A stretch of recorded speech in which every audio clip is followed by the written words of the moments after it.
Tässä olen minä, Valma, tyytyväisenä omaan elämään. Siitä huolimatta, että aina tuntuu jokin asia olevan kesken.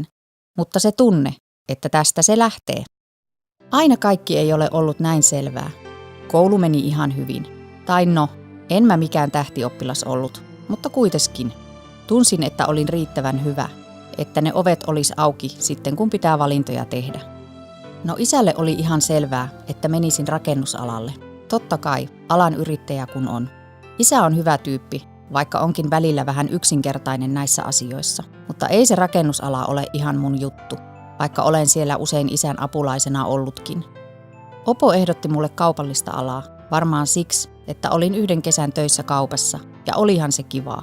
Siellä oli tosi hyviä tyyppejä, ja ihmisten kanssa oli kiva jutustella. Ehkä mua kiinnostaiskin, jos se olisi sellaista, niin kuin työkaupoissa on joskus ollut. Näyteikkunoiden somistelua ja mainoskylttien tekemistä.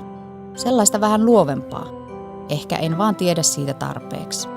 Ala-asteella olin varma, että musta tulee opettaja. Mun oma ope oli tosi upea.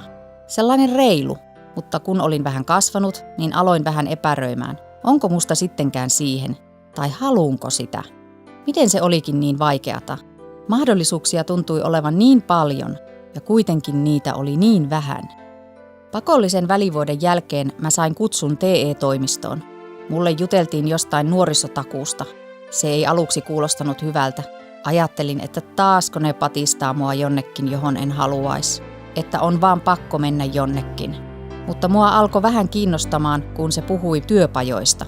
Että niitä on erilaisia. Se työkkärin virkailija sanoi, ettei meinaa itsekään pysyä perillä, mitä uusia pajoja siellä syntyy. Että kannattaa käydä itse kysymässä.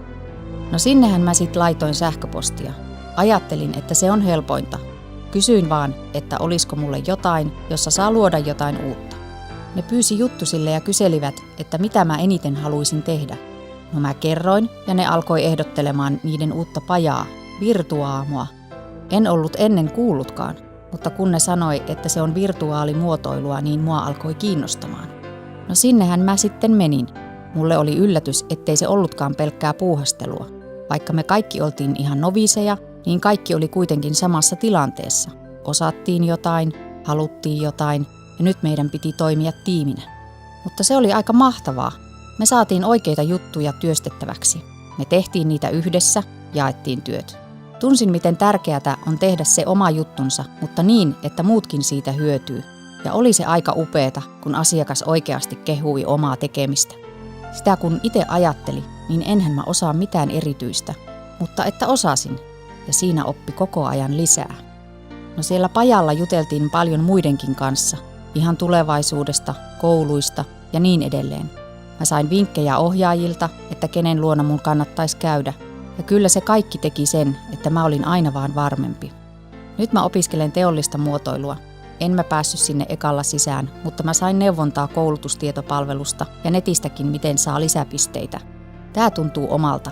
Ei helpolta, mutta omalta. Kaikki olisi voinut mennä toisinkin. Ehkä lopputulos olisi ollut hyvä senkin jälkeen. Mutta mulle oli tärkeää, että mulle löytyi se oma juttu. Se oma paja, joka avasi silmät. Ja olihan ne tyypitkin tosi huippuja. Nyt jälkeenpäin ymmärrän, että työtänsähän ne vaan teki, mutta silloin tuntui, että ne on just mua varten, että ne välittää. Ihan niin kuin ne olisi ollut kiinnostuneita mun tulevaisuudesta.